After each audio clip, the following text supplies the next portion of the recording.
A rugged land, rivalries and vendetta, scheming and intrigue. Their politics were ferocious. A time of art, a time of enlightenment, a time of war. War as my business, peace would ruin me. Soldiers of fortune. They fight for profit, not for glory. They fight to survive. Armour and steel. The time of the knight. You know, this is not covert warfare. We want to do the 15th century armour some justice. The scourge of medieval Italy. The dogs of war. The Condottieri. The medieval world. The 5th to the 15th century. Tim Sutherland is one of Britain's most experienced archaeologists. He and a team of specialists try to understand medieval life by exploring the realm of the medieval dead. We have a classic view of the storybook medieval life. We don't hear the stories about the common man trying to keep his family alive. Archaeologically speaking, we can now focus in on the medieval dead people. You couldn't help almost look through their eyes thinking, what did they see? How did they die?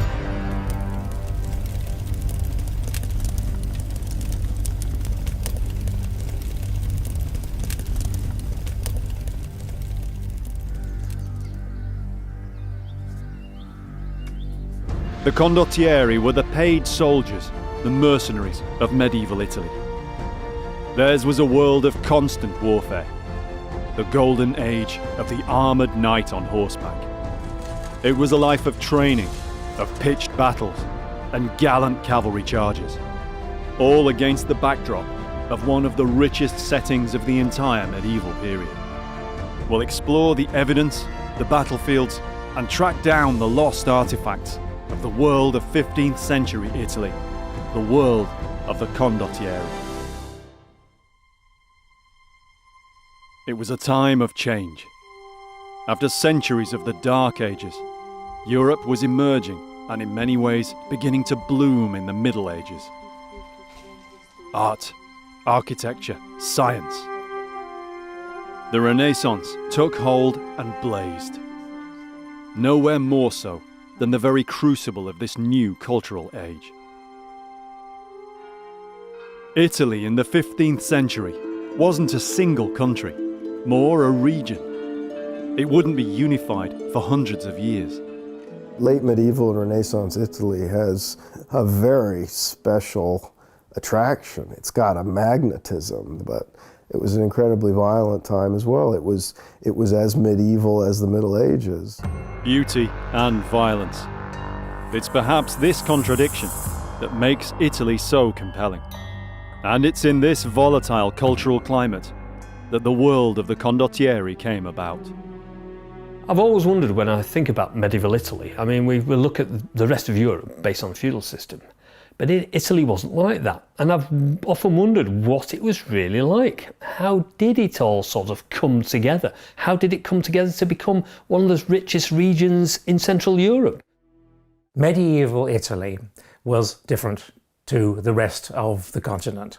It was fragmented into small, though extremely wealthy, city-states in both north and centre, and of course the Papal States. This was incredibly complicated, complex, colourful, highly cultured and remarkably wealthy, sophisticated part of the world. These powerful independent states in a relatively small region gave medieval Italy its distinct feel. The heart of everything was the city. And in the earlier medieval period, the story was of these cities controlling just outside their walls, then a few villages beyond this, then the whole valley, then the trade routes to the next city. But even then, each city-state was still riven with disunity. Competing factions vied for control. family against family. This was the world of Romeo and Juliet, of the Montagues and the Capulets, rival families bidding for domination of the city and the power and the political prestige and the money from trade involved. It was really vicious political struggles, literally cutthroat. If you found yourself in the wrong neighbourhood of a medieval Italian city, you watched your step. Families had to look after their own. Homes became fortresses. Even within the city walls, there are other fortifications.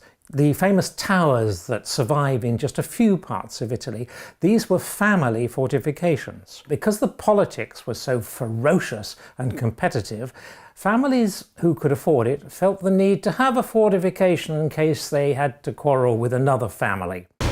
You couldn't rely on law enforcement to protect you. The city militias were as factional and corrupt as everyone else. Instead, families, merchants, anyone wealthy enough, took matters into their own hands. The stage was set for the Condottieri. They haven't got a standing army. They're winding down the local militias because of political faction fighting. So they come to this conclusion then that we will actually employ outsiders, contractors, mercenaries.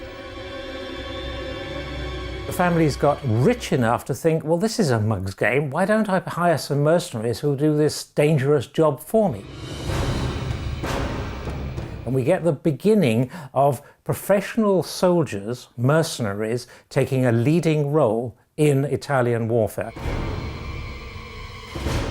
Not knights pledging loyalty, nor feudal peasants fulfilling their oaths.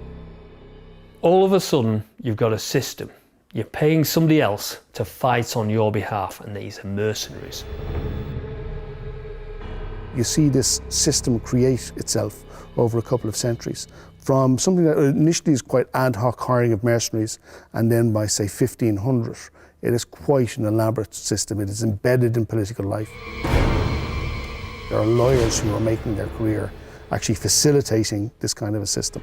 The name by which these warriors for hire were known was peculiar to medieval Italy.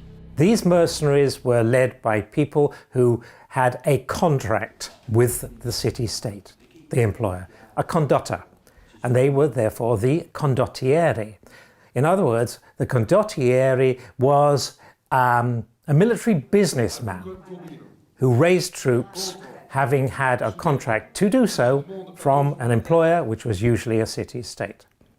That's what the word means. Military contractors, just like the ones we hear about today. You know, in the modern context, we look at wars of the 20th century. You know, you make the argument that the country that cannot support war economically will ultimately fail. David Murphy of Ireland's Maynooth University lectures in military history and strategic studies. He sees the parallel between the condottieri of medieval Italy and the military contractors of 21st century warfare. The fascinating thing about medieval Italy is that they're extremely rich, and you bring in outsiders that you will actually, and you will create and empower a military class, a military caste even, that you will buy in to do your military service. Historians like David are able to gain a powerful insight into the world of the condottieri. Some of the contracts, the original condotta, still survive.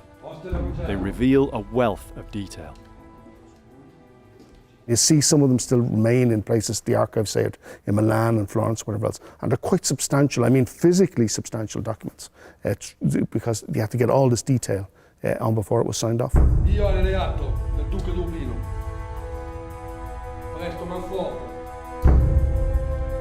The condotta was initially a simple agreement, securing military service for say 60, 90 days, in exchange for an agreed fee, usually paid monthly in Italian florins. Huge sums, 1,400 a month in 1360, In questo momento preciso 1,600, abbiamo bisogno di lui. 1,800 a month by 1420.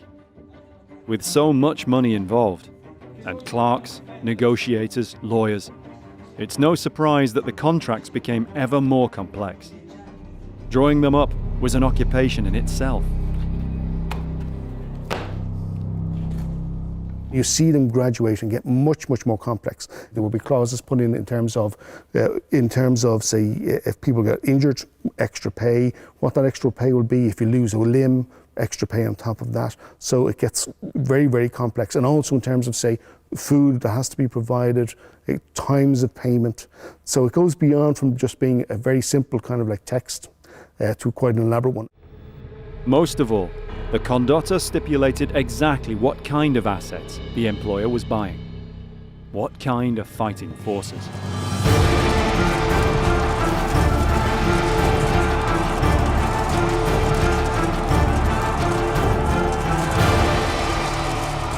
The main parts were the elite, well-paid, extraordinarily well-equipped, fully armoured cavalry men-at-arms. They are the dominant element. They are the battle-winning element. At least half of every Condottieri army was heavy cavalry. At no point in the medieval period was the armoured mounted knight more prevalent. It's heavily armored Italian knights fighting other heavily armored Italian knights. That was the main way of fighting. The knight and his horse is a powerful emblem, a mythological symbol to us now, representing a remote time, something more noble. The medieval knight on horseback, it's such a powerful image. In medieval Italy, this was it. This was the guy. And of course, it was such a strong image that it's stayed with us until today. The grim reality of warfare is the same for every fighting man throughout history. Yet somehow, the emblem of the mounted knight transcends this. Even for Wallace Collection Arms and Armour curator, Toby Capwan. My first reaction after being, incredibly impressed by the image of fully armored knights on horseback was wanting to be one of them. I wanted to be a knight a long time before I wanted to be a curator. Toby has been riding horses since he was 11, jousting in full armour for more than a decade. The relationship between armoured knight and horse fascinates him. The horse informs and permeates every aspect of medieval life. The story of the knight is the story of his horse. It should be, chivalry, chevalerie means horsemanship. That's all it means. And a knight at his very heart is a horseman before he's a warrior.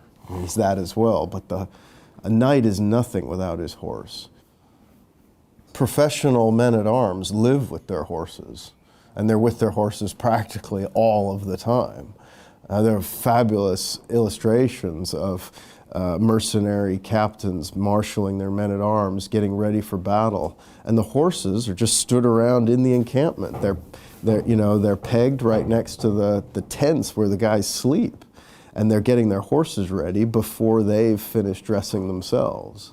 So the horses are part of your team just as much as your other people are. In Condottieri warfare, there was a huge emphasis on armoured horsemen. At least half of every force was heavy cavalry, and the country itself was well suited to fighting on horseback.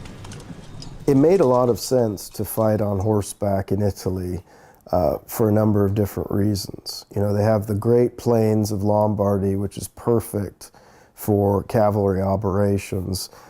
It's hot, the equipment is heavy, so fighting on horsebacks to minimize personal exertion makes a lot of sense. On the battlefield, Condottieri cavalry fought in squadrons, 20 or 30 men abreast, ready to maneuver or charge in formation. An irresistible force. They had that shock tactic, the ability to, cruise missiles, to just slam into the lines of their enemy. But heavy cavalry did a lot of other things too. They're very mobile on their horses. These are very high quality horses.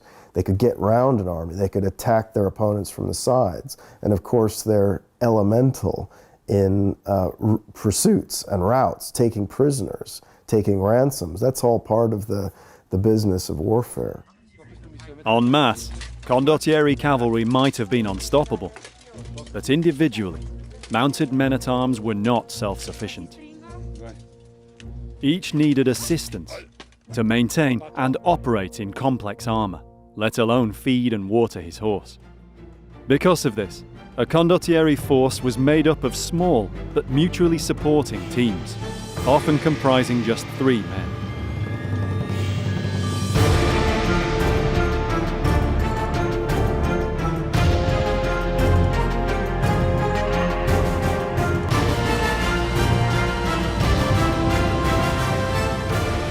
The basic 3-man system that was practiced in the late 14th and into the 15th centuries makes a lot of sense, because you've got your main armored man, who is the heavy hitter, but he needs someone to guard his sides and rear. When you're in the full armor, you can't see very much, you can't hear very much, you can't feel very much. You can hit really hard, and you've got a lot of power in the horse and in your equipment, but you need someone else who can be like your radar and be looking at the other direction and telling you a bit more about what's going on.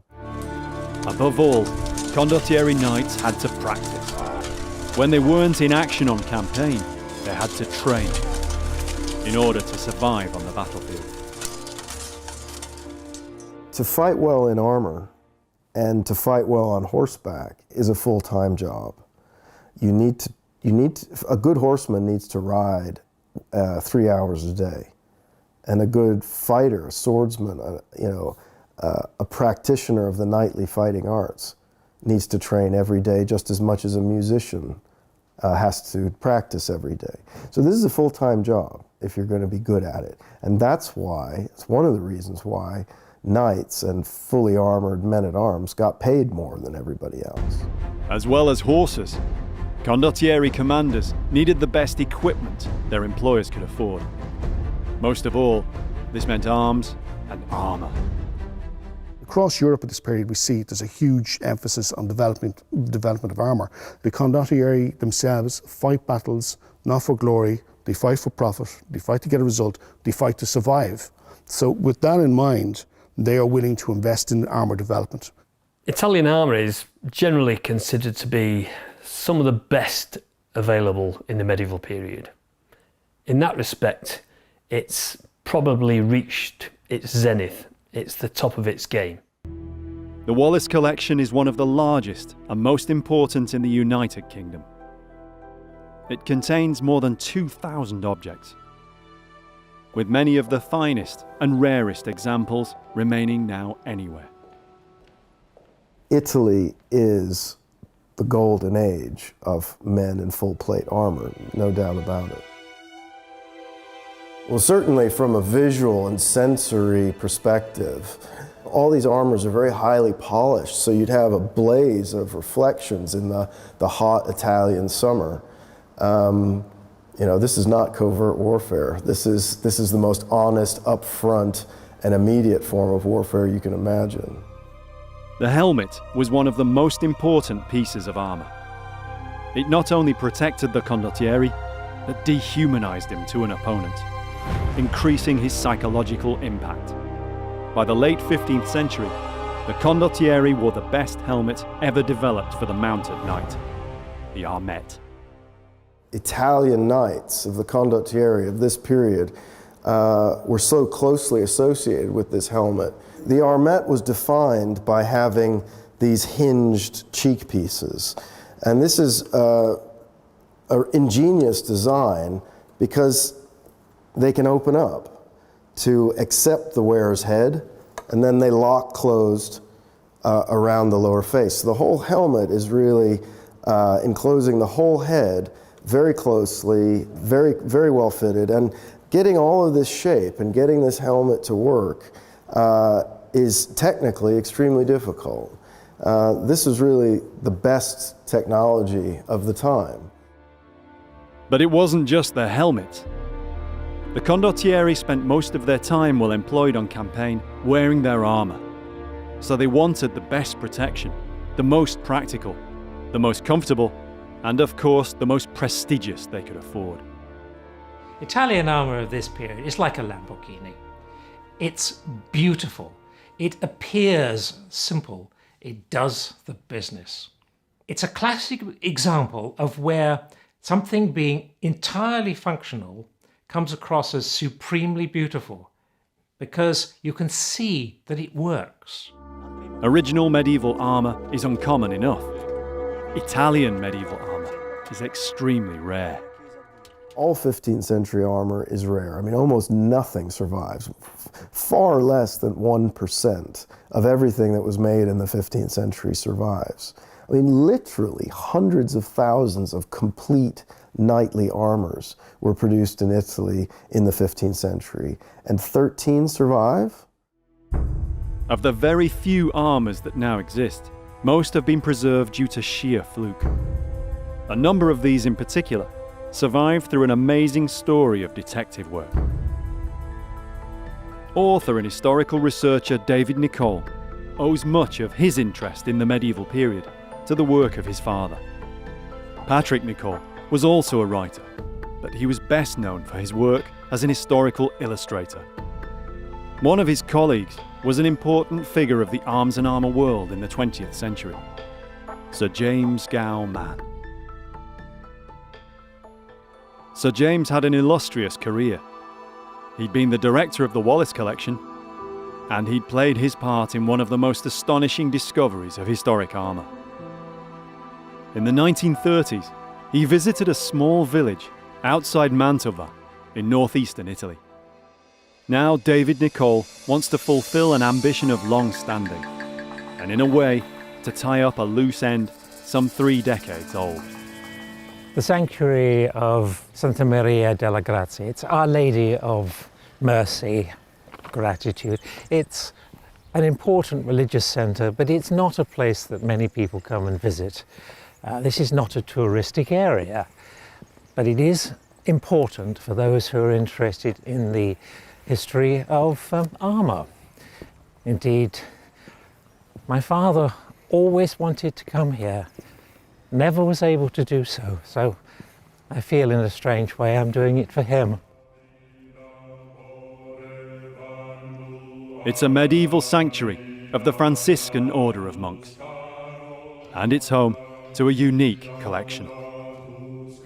I think this is amazing. This is amazing. I had no idea. I feel inclined simply to say, wow.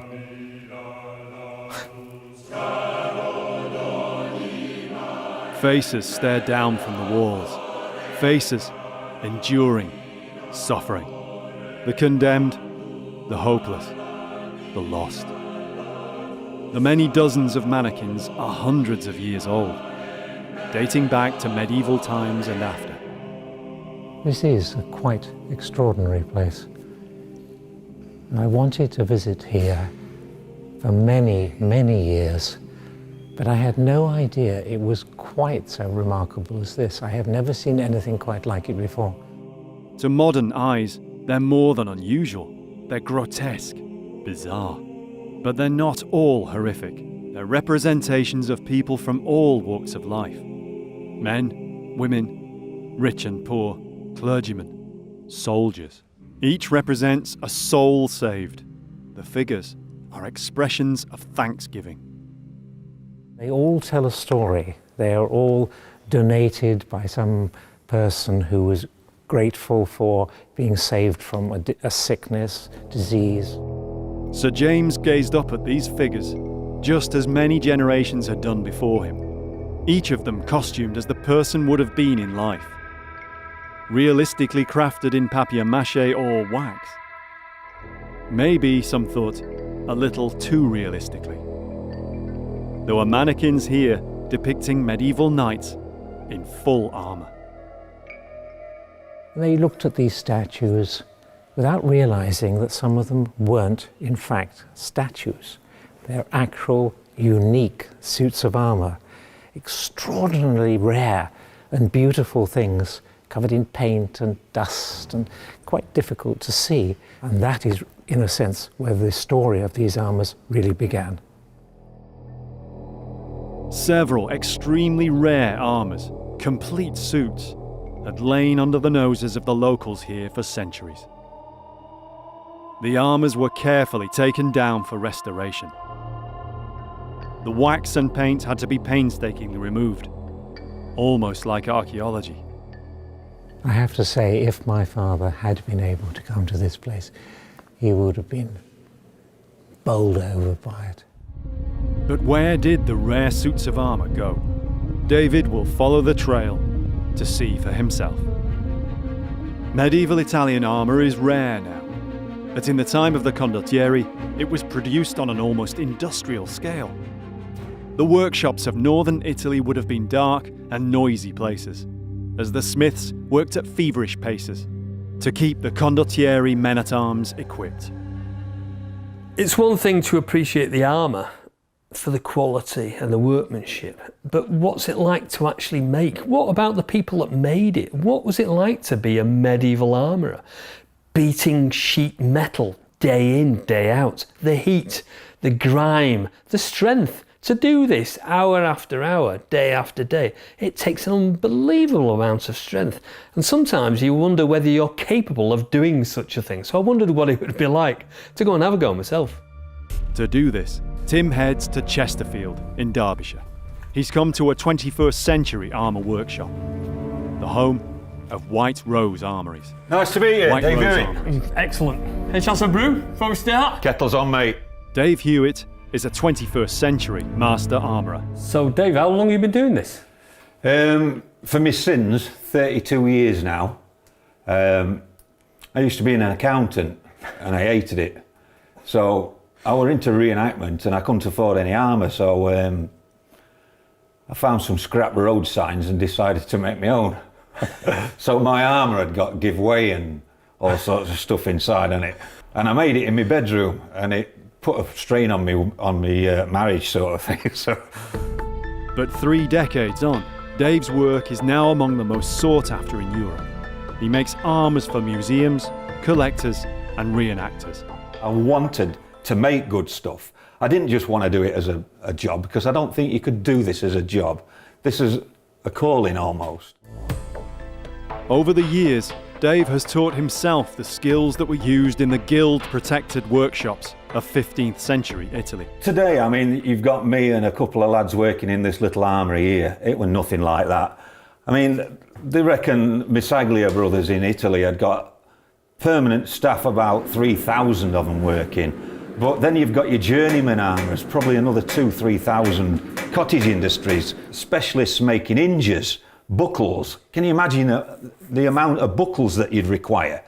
I've always been fascinated by armour because it's a piece of art in itself. It is, of course it is. It's you're making an exoskeleton, you're making a living sculpture.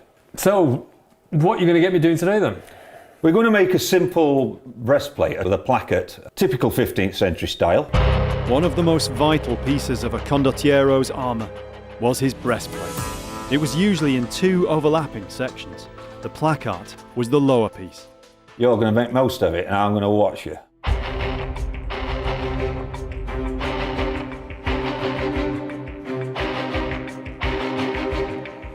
What Dave is aiming to do is to show Tim how to recreate the characteristic form and line of Italian armour. He's already marked out the basic pattern. A 15th century medieval workshop might have had some water-driven machinery, and they'd have used a charcoal furnace. For speed, Dave has modern power tools and gas fire. But the main way of creating the form of the armour hasn't changed in centuries. It's time for Tim to make some armour.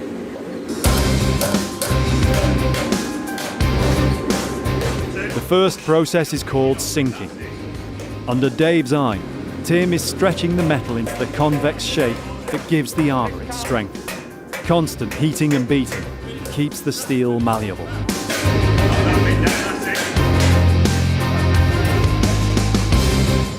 So there, isn't it? Yeah. Let's just have a quick gander at it. Tim's beaten out the depth of the basic shape. Now it's time for the next process, smoothing out the lumps and bumps left by the sinking. For this, he uses one of Dave's special bespoke hammers.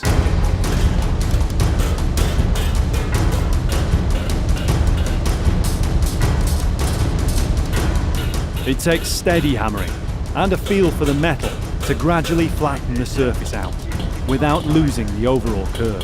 Yes, sir. It takes time. Medieval Italian workshops would have rung to the sound of hundreds of hammers like these.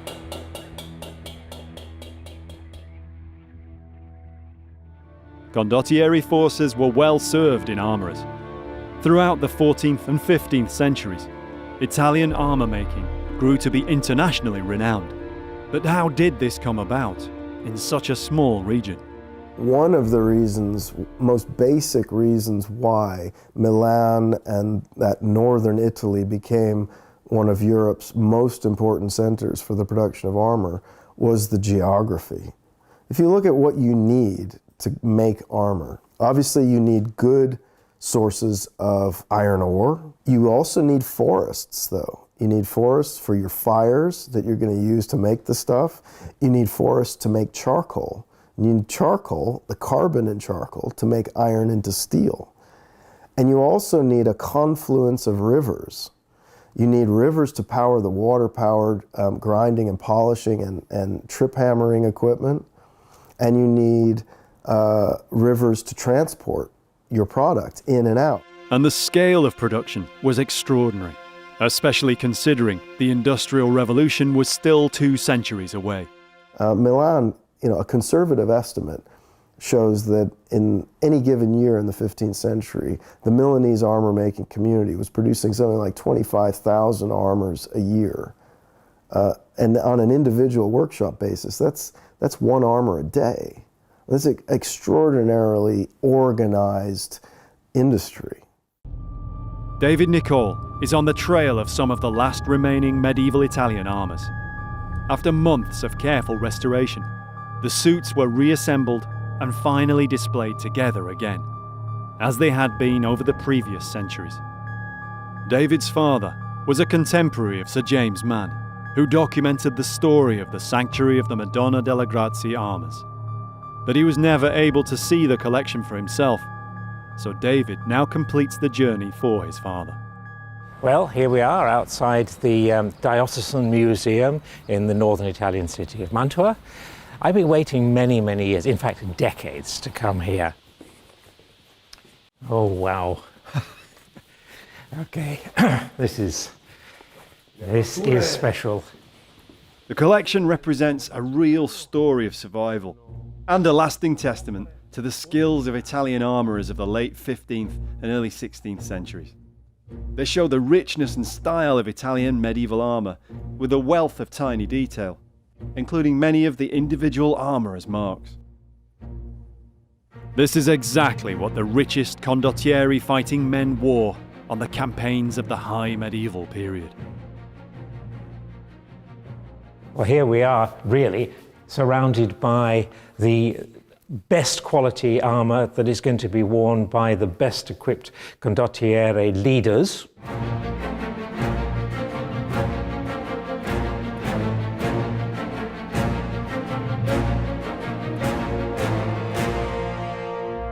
This is the high point of the armour, the armourer's art, but also the high point of the Condottieri period, the pinnacle. This is what they reached as a complete military elite.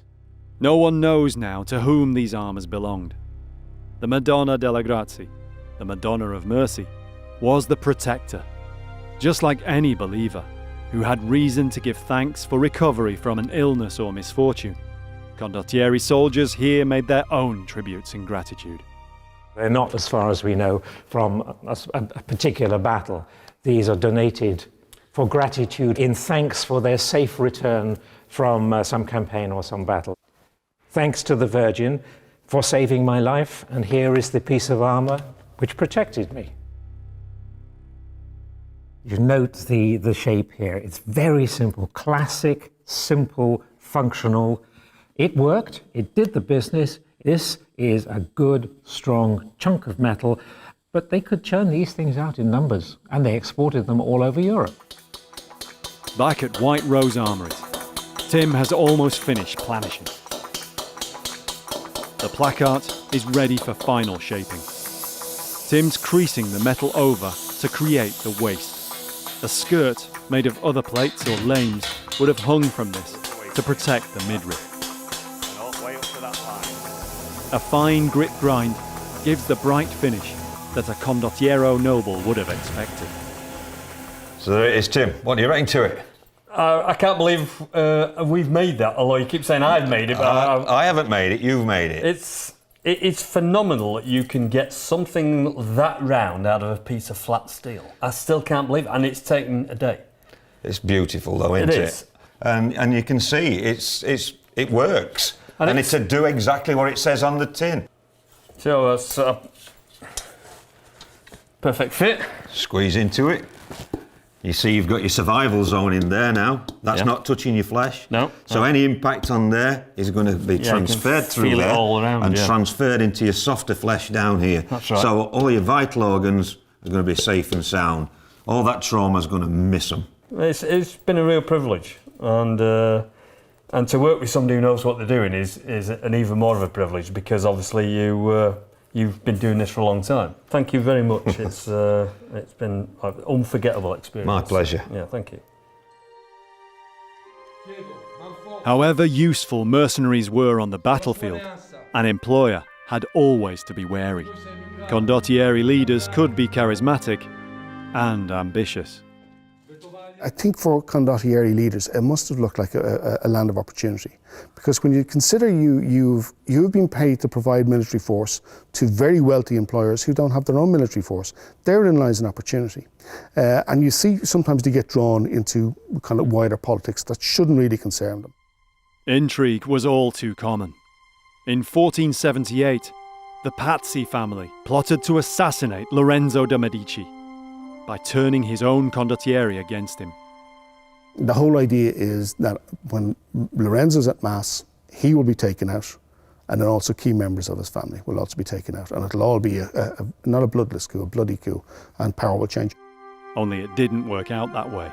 Lorenzo survived, rounded up the culprits, and sent a powerful message to his enemies. And then there's a series of very gratuitous executions on the main square in Florence, where they actually pitched them out of public buildings to hang them, having kind of semi-disemboweled them first, so that when they come out the far end of the rope, their guts will spit out onto the square.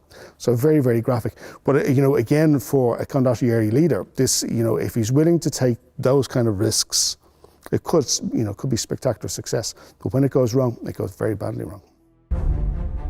In the last years of the 15th century, times were changing fast in medieval Italy. The economies of the individual states were developing, and people were beginning to see beyond constant intercity conflict. But it needed something to happen, something to force the change.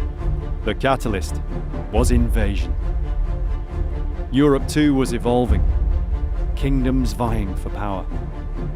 Charles VIII of France invaded the Italian peninsula, and the Italian states vowed to come together to fight the French.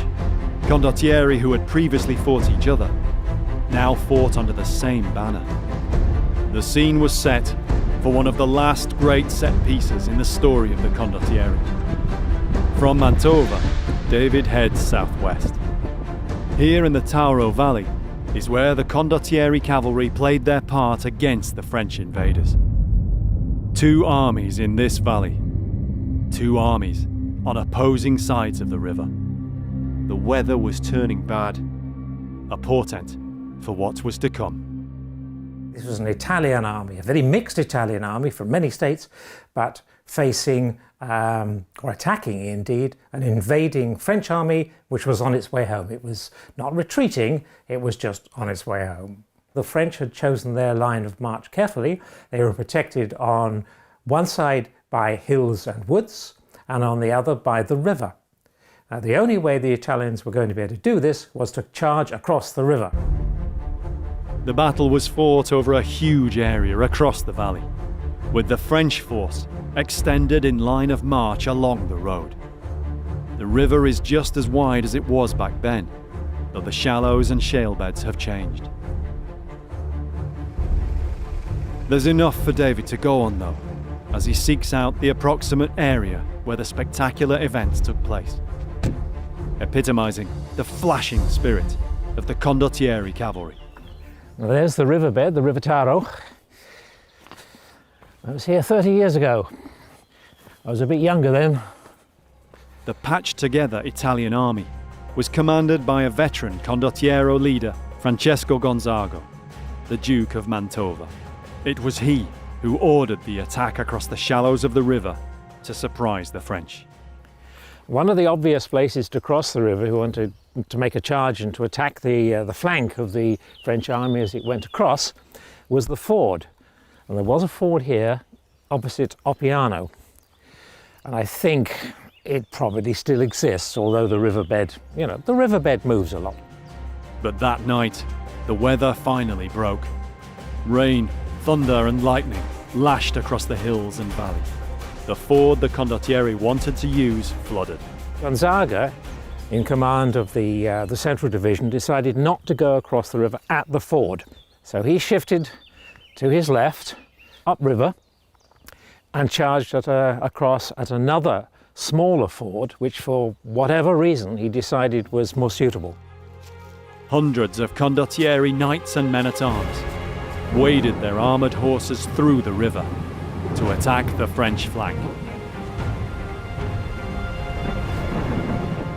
This magnificent, sparkling, twinkling, steel-clad horde, they must have looked superb. But they flounder a bit.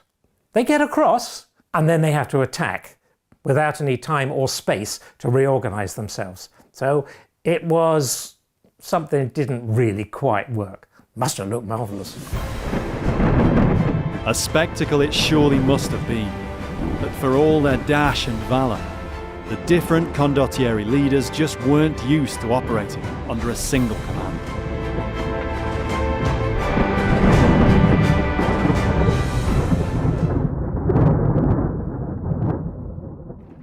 This was the same old thing you find with medieval history, and also for centuries to come. It was too complex. They didn't have the ability to send messages between each other. Put simply, it got in a muddle for various reasons.